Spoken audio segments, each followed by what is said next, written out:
रोखठोक वार्तांकन, रोखठोक बातमी। मतदार यादीतील घोटाळ्याचा आरोप। धुळ्यात काँग्रेसचा मतदान चोर खुर्ची सोड म्हणत कॅन्डल मार्च।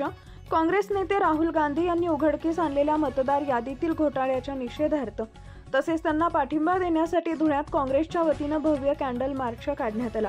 मतदान चोर खुर्ची सोड अशा घोषणा देत हा कॅन्डल मार्च काँग्रेस भवन पासून ते डॉक्टर बाबासाहेब आंबेडकर पुतळ्यापर्यंत काढण्यात आला।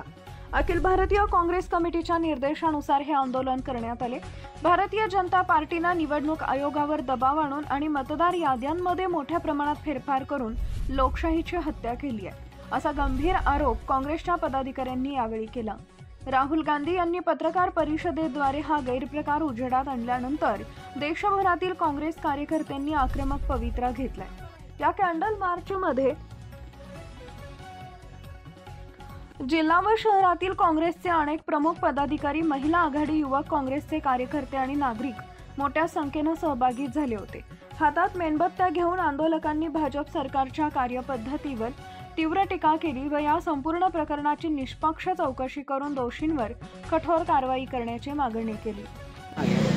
लोकसभेला जो जनतेने जनाधार दिला काँग्रेस पक्षाला, यूपीए सरकारला, तेच विधानसभेमध्ये कसं उलटं झालं तर याचं खोटं पाडलं राहुल गांधींनी त्याच्यावर अभ्यास केला आणि आपले सगळे लोक कामाला लावले आणि असं आढळून आलं की आज आपण सगळेजण चॅनलमध्ये बघतोय की वोट चोरी कशी झाली।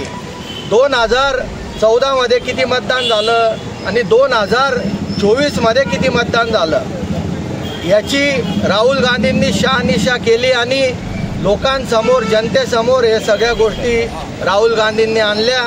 आणि बीजेपी ही निवडणूक आयोगाची कशी दलाली करते, बीजेपीवर आक्षेप कोणी घेतला नाही। राहुल गांधींनी काही प्रश्न विचारले, 10 प्रश्न विचारले निवडणूक आयोगाला आणि त्याचं उत्तर निवडणूक आयोग देत नाहीये, त्याचं उत्तर भाजप देत आहे। भाजप ही दलाली करत आहे। भाजपने ही दलाली करू नये, आम्ही त्याचा भाजपचा निषेध करतो। आणि निवडणूक आयोगाने आज पुऱ्या जनतेला लक्षात आलेलं आहे की निवडणूक आयोग हा कोणाच्या याच्यावर चालतो, भाजप जे बोलतो ते निवडणूक आयोग त्याची चाकरी करतो, असं हे जनतेच्या लक्षात आलेलं आहे। आणि म्हणूनच आज वोट चोर खुर्ची छोड असा नारा पूर्ण देशामध्ये राहुल गांधींनी दिलेला आहे। आणि म्हणूनच धुळे शहर काँग्रेस पक्षाच्या वतीने आमचे शहर जिल्हा काँग्रेसचे अध्यक्ष हाजी साबिर शेख यांच्या नेतृत्वाखाली सगळ्यांनी आज आम्ही मोर्चा निघालेला आहे। आणि महाराष्ट्रातील महत्त्वाच्या आणि ताज्या बातम्या पाहण्यासाठी आमच्या जय हो न्यूज चॅनलला सबस्क्राइब करा आणि बेल आयकॉन प्रेस करा।